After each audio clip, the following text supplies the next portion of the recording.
वही होगी, बस वर्ड ही तो काम में लेंगे अपन, अब इंग्लिश में ले लेंगे बस उसमें, वही है सेम, है ना। चलो देखो है, अब क्या डायरेक्ट वो क्लासेस चलने लग गई सारी की सारी लाइव, अब लाइव चलती हैं सारी की सारी, तो उसमें नहीं बोलता, है ना, वैसे ही बोल लेता हूँ मन में ही, राधे राधे। ठीक है, देखो भाई सुनो, अपने पास क्वांटम नंबर चल रहे थे, ठीक है, और इन क्वांटम नंबर की रिक्वायरमेंट क्यों पड़ी थी अपन को बताओ। इलेक्ट्रॉन की पोजीशन, उसकी वेलोसिटी, ठीक है ना भाई, ऑर्बिटल्स का साइज, सबसेल का साइज, इन सब को बताने के लिए अपन क्या काम में लेते हैं बताओ, क्वांटम नंबर काम में लेते हैं। पहली क्वांटम नंबर होती है एन, प्रिंसिपल क्वांटम नंबर। दूसरी क्वांटम नंबर होती है एल, एजीमुथल क्वांटम नंबर। और तीसरी क्वांटम नंबर होती है भाई एम, और चौथी क्वांटम नंबर होती है कौन सी, एस, स्पिन क्वांटम नंबर। ये कौन सी, principal, magnetic, magnetic quantum number, spin quantum number, spin spin, कल नहीं पढ़ा क्या, स्पिन क्वांटम नंबर। ये कौन सी होती है, मैग्नेटिक क्वांटम नंबर। ये कौन सी होती है भाई, एजीमुथल क्वांटम नंबर। और ये कौन सी होती है, प्रिंसिपल क्वांटम नंबर। एजीमुथल पढ़ेंगे अपन, कौन सी पढ़ेंगे, एजीमुथल से पहले एक बार हल्का सा किसकी बात कर लें, एन की। देखो भाई, एन बराबर 1, प्रिंसिपल क्वांटम नंबर 1 होता है के लिए, एल के लिए 2 होता है, एम के लिए 3 होता है, और एन के लिए के एल एम एन, एन के लिए कितना, 4 होता है। तो ये जो स्फेरिकल सेल है ना भाई, इनको बताने के लिए क्या दी गई, एन दी गई, प्रिंसिपल क्वांटम नंबर। तो ये प्रिंसिपल क्वांटम नंबर किसको बताती है बताओ, सेल को बताती है। किसको बताती है, सेल को। और इसके अलावा इससे आपने रेडियस भी निकाली थी, R 0.529 into n square upon Z. इससे आपने एनर्जी भी निकाली थी, -13.6 into Z square upon n square. और इससे आपने वेलोसिटी भी निकाली थी भाई, 2.188 गुणा 10⁶ इंटू जेड अपॉन एन। क्या ना, प्लस से आएगी, ठीक है ना भाई। ये आएगी आपके पास 2.188 गुणा 10⁶ जेड अपॉन एन। ये आएगी किसमें, मीटर में। और यहाँ 8 ले लेंगे तो वो सेंटीमीटर में, ठीक है। ये आ गया आपके पास, एन से आप निकाल सकते हैं। तो अगला अपन लेके चलते हैं कौन सी क्वांटम नंबर भाई,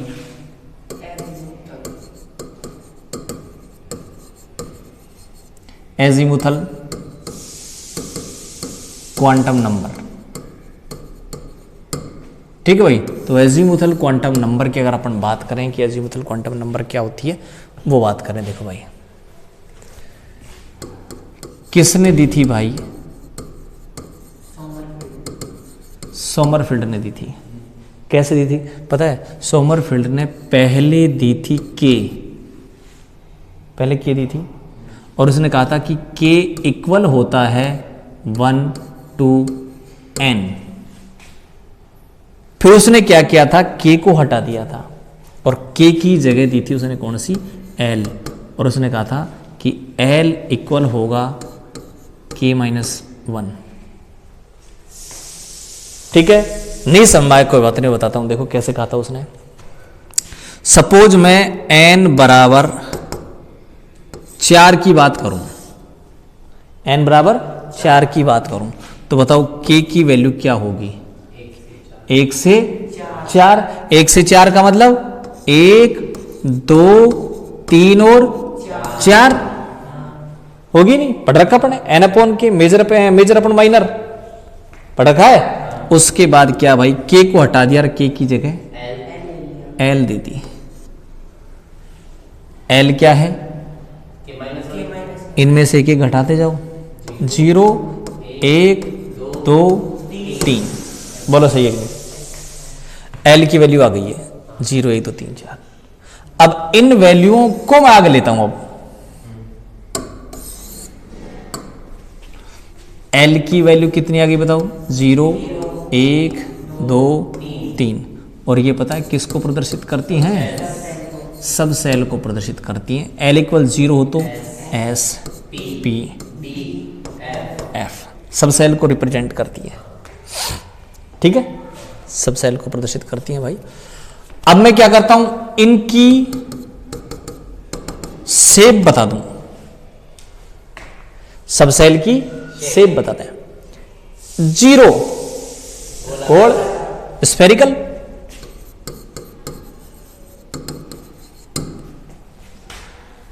1 एक डंबल,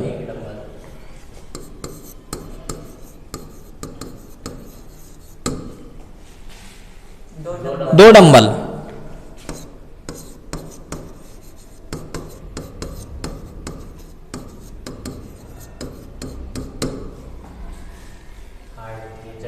कॉम्प्लिकेटेड कॉम्प्लेक्स, ठीक है, कॉम्प्लेक्स, हाँ मतलब कॉम्प्लेक्स भी बना नहीं सकते बोर्ड पे, अपन कॉपी में नहीं बना सकते, इसलिए अपन इनकी बात ही नहीं करेंगे, ठीक है भाई। तो ये एल सब सेल को बताती है, सब सेल का शेप बताती है, ठीक है।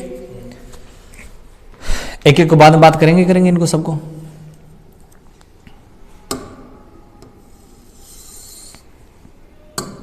ये जो आपके पास एस पी डी एफ है ना भाई, ये स्पेक्ट्रोस्कोपिकल टर्म्स हैं। स्पेक्ट्रोस्कोपिकल टर्म्स का मतलब एक ब्रांच आती है केमिस्ट्री में, स्पेक्ट्रोस्कोपी। लोअर क्लास तक तो इनका जिक्र होता नहीं, 12वीं तक, फर्स्ट ईयर में भी जनरली कुछ ही आ जाती हैं, एक्सरे वगैरह। सेकेंड ईयर फाइनल, उसके बाद में एमएससी में पूरी किताब लग जाती है स्पेक्ट्रोस्कोपी की। और पूरी जो केमिस्ट्री है वो वास्तव में डिपेंड ही स्पेक्ट्रोस्कोपी पे है। किसी भी चीज की स्ट्रक्चर अगर आपको निकालनी है ना भाई, ये ऑक्सीजन है, ऑक्सीजन अनुचुंबकीय है, मतलब पैरामैग्नेटिक है, डायमैग्नेटिक है, बॉन्ड एंगल कितना होगा, बॉन्ड लेंथ कितनी होगी, कैसे निकाल सकते बताओ अपन? नहीं निकाल सकते ना, देख करो तो फुट्टा लेके निकाल सकते हो क्या कि भाई इतनी बॉन्ड लेंथ है? नहीं निकाल सकती ना। तो अपने पास एक टेक्निक होती है, कौन सी? स्पेक्ट्रोस्कोपी, उसी से निकाल सकते हैं भाई, स्पेक्ट्रोस्कोपी से, ठीक है। तो स्पेक्ट्रोस्कोपी में काम में ली जाती है ये। इस एस का मीन्स स्पेक्ट्रोस्कोपी में होता शार्प, पी का मीन्स होता वहां प्रिंसिपल, इस डी का मतलब होता है वहां डिफ्यूज, और एफ का मीन्स होता है वहां फंडामेंटल। तो ये एस पी डी एफ क्या है बताएं? स्पेक्ट्रोस्कोपिकल टर्म्स हैं, स्पेक्ट्रोस्कोपी में काम आती हैं ये। हरिवासन भाई, बीएससी सेकेंड ईयर में अब थोड़े दिन बाद में, अभी तो क्वांटम चल रही है वहां, उसके बाद में चलेगी स्पेक्ट्रोस्कोपी, तब मैं ये चीज बताऊंगा वहां। तो मैं जब उनको बताऊंगा ना भाई स्पेक्ट्रोस्कोपी, तो उसको मैं इसके कहूंगा उन लोगों को मैं कि देखो भाई इस कंपाउंड का ये स्पेक्ट्रम आया है, ये स्पेक्ट्रम आया है, तो इस स्पेक्ट्रम के बारे में तो उन लोगों से मैं कहूंगा कि ये तो बहुत शार्प है, और इसके बारे में कहूंगा कि भाई ये बहुत ज्यादा डिफ्यूज है। तो ये शार्प, डिफ्यूज, फंडामेंटल किस में काम आती है? स्पेक्ट्रोस्कोपी में काम आती है। वहां से ली गई है एसपीडीएफ यहां, ठीक है। तो एसपीडीएफ समझ आ गया। अब अपन क्या करते हैं भाई, अब निकालते हैं अपन क्या,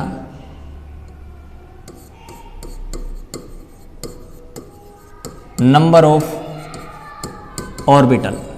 कौन से फार्मूले से निकलता है भाई? 12+1 से। ठीक है, और नंबर ऑफ इलेक्ट्रॉन निकलता है 2 12 प्लस 1 से। ठीक है, किस में? सब सेल में। ये ऑर्बिटल निकालने का फार्मूला है किसमें? सब सेल में। और एन स्क्वायर कल पढ़ा था, एन स्क्वायर वो किस में था? वो सेल में निकालने का था भाई, सेल में निकालने का था। अरे बसम भाई, number of orbital in shell n square, ठीक है, और नंबर ऑफ ऑर्बिटल इन सब सेल 12 प्लस।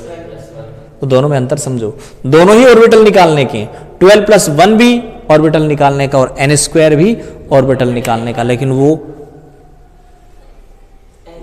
सेल में और ये सब सेल में। तो ये सब सेल में निकाल रहे हैं भाई अपन, ठीक है। देखो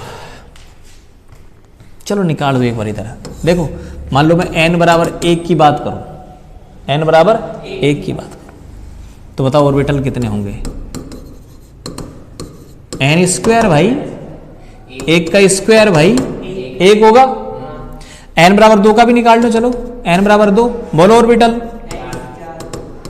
n स्क्वायर 2 का स्क्वायर 4, और n बराबर 2 में आपको पता है एक 2s होता है और एक 2p होता है। 2s में होगा 1, p में होगा 3, p में 3 होते हैं, px py pz हो गया ना। तो वो ऑर्बिटल निकालने का है किसमें? सेल में। और अब किस में पढ़ रहे हैं भाई? सब सेल में। तो अंतर समझ में आ गया ना, डिफरेंस समझ में आ गया ना दोनों में।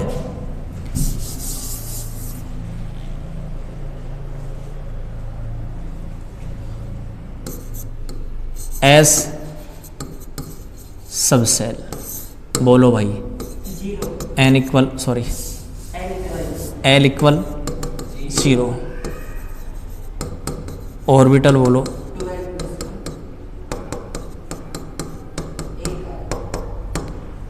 एक ऑर्बिटल आ जाएगा।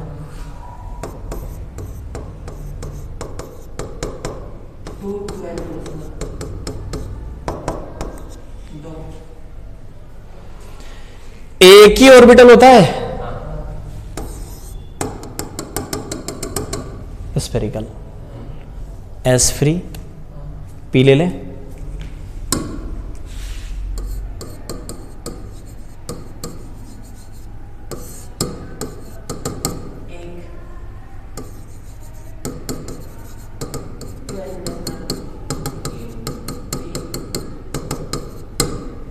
इधर इलेक्ट्रॉन निकाल दूं।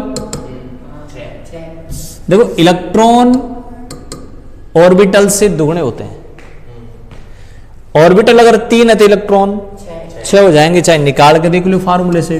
2 12 प्लस 1 2 गुणा 1 प्लस 1 कितना हो जाएगा? ये 3 हो जाएगा। 2 3 6 हो जाएंगे, दुगने कर दिया करो डायरेक्ट ही।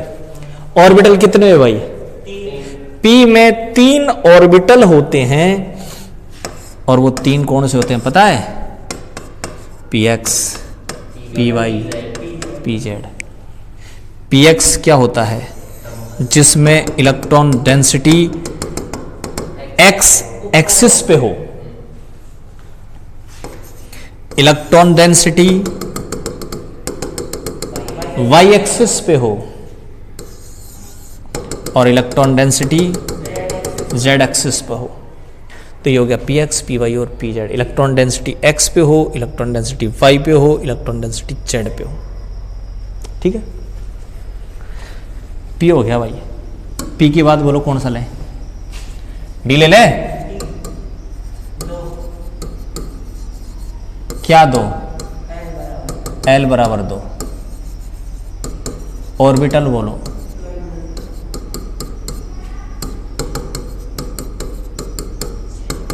हैं 5 हो गए भाई, हैं 5 हो गए ना। इलेक्ट्रॉन बोलो। 10 इलेक्ट्रॉन हो जाएंगे, दुगने होते हैं। फार्मूला आपको बताइए, 2 से मल्टीप्लाई कर देना इसको। चलो फार्मूला ही लिख देना। 2 12 प्लस 1 2 इंटू सही है ना, 2 दूनी 4 1 5, 10 इलेक्ट्रॉन आ जाएंगे। ऑर्बिटल कितने आए? 5 आए। कौन कौन से होते हैं देखो भाई, d x y, d y z, d z x, d x square y square और डी जेड स्क्वायर। 5 कौन कौन से होते हैं? D x y, y z, z x. देखो ऐसे बोला करो, एक्स वाई जेड है, x y z, z x, x square y square और डी जेड स्क्वायर। ये एक्स और वाई, इलेक्ट्रॉन डेंसिटी होती है एक्स और वाई के बीच में। कौन सा ले लें यहाँ? वाई और जेड। इलेक्ट्रॉन डेंसिटी होगी वाई और जेड के बीच में, जेड एक्स। इलेक्ट्रॉन डेंसिटी होगी यहां होगी एक्स और वाई के ऊपर, अक्षों के ऊपर, एक्सिस के ऊपर। तो ये 3 तो ऐसे हैं जहां electron density between the axis होती है ना भाई, बिटवीन द एक्सिस के बीच में होती है, और वहां होगी एक्सिस के ऊपर, डी जेड स्क्वायर। ये लो भाई, जेड के ऊपर इलेक्ट्रॉन डेंसिटी बहुत ज्यादा होती है, एक्स और वाई के ऊपर थोड़ी थोड़ी होती है। तो इस प्रकार का बन जाएगा डी जेड स्क्वायर। दोबारा बता दो डी जेड स्क्वायर को, देखो ये जेड, ये एक्स और ये वाई। इलेक्ट्रॉन डेंसिटी जेड के ऊपर बहुत ज़्यादा होगी और एक्स के ऊपर थोड़ी सी, वाई के ऊपर थोड़ी सी, यानी इलेक्ट्रॉन डेंसिटी तीनों पे होती है, ध्यान रखना, लेकिन जेड पे बहुत ज़्यादा, एक्स और वाई पे। ठीक है, तो ये आपने निकाल लिया। इसके बाद आप क्या निकाल सकते हैं इससे? ऑर्बिटल एंगुलर मोमेंटम निकाल सकते हैं। एजीमुथल क्वांटम नंबर एल से आप क्या निकाल सकते हैं बताओ? ऑर्बिटल एंगुलर मोमेंटम निकाल सकते हैं। और ऑर्बिटल एंगुलर मोमेंटम को लिखा जाता है म्यू एल से, और म्यू एल निकाला जाता है भाई under root l, l plus 1 h upon 2 pi से निकाला जाता है। फॉर एग्जाम्पल मैं एस सब सेल ले लूँ, तो एस सब सेल में एल इक्वल 0 आ जाएगा। म्यू एल निकालो, 0 0 प्लस 1 एच अपॉन 2 पाई, बताओ कितना आ जाएगा? 0 आ जाएगा ना। एस उपकोष के लिए ऑर्बिटल एंगुलर मोमेंटम 0 आ जाएगा भाई। पी सब सेल ले लें, एल बोलो 1, म्यू एल का फॉर्मूला बोलो, L l plus 1 h upon 2 पाई, 1 प्लस 1 एच अपॉन 2 पाई, बोलो अंडर रूट 2 पी सब सेल हो गया।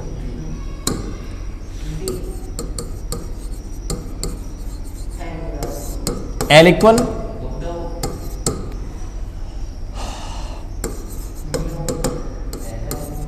एल प्लस 1 एच अपॉन 2 पाई भाई,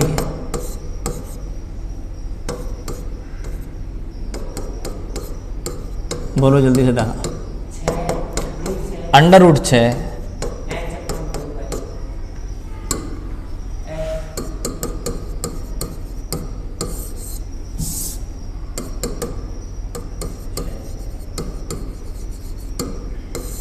ठीक है। L equal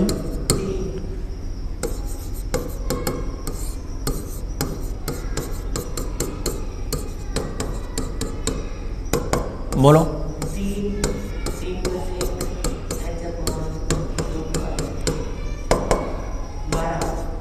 under root 12 H upon, सही है। तो ये हो गया अपने पास कौन सी क्वांटम नंबर भाई? एल। एक होगी कौन सी? एन। यहाँ दो फार्मूलों का जिक्र करूं, एक फार्मूला था भाई एन स्क्वायर, एक फार्मूला था 2n स्क्वायर। यहाँ भी दो फार्मूले, एक 12+1, सही है, ये निकालने का था ऑर्बिटल, ये इलेक्ट्रॉन, ये निकालने का था ऑर्बिटल, ये इलेक्ट्रॉन, सही है ना। अब ये एल किसको दर्शाता है, किसको शो करता है, करता ही सेल को है, तो ये तो सेल में निकालने के हैं, और ये एल होता ही किसके लिए है, सब सेल के लिए, तो ये सब सेल में निकालने के फार्मूले। कंफ्यूजन ही, कोई कंफ्यूजन ही नहीं है भाई। ये एल सेल को रिप्रेजेंट ही नहीं करती, एल इसको रिप्रेजेंट नहीं करती है, एल किसको रिप्रेजेंट करती है। तो ये दोनों फार्मूले किस में निकालने के हैं, सब सेल में ऑर्बिटल निकालने का, सब सेल में इलेक्ट्रॉन निकालने का। एन किसको रिप्रेजेंट करती है, सेल को, तो सेल में ऑर्बिटल निकालना, सेल में इलेक्ट्रॉन निकालना। ये हो गया आपके पास अजीमुथल। बाकी कल पढ़ेंगे अपन, है ना। तो जब 21 की है।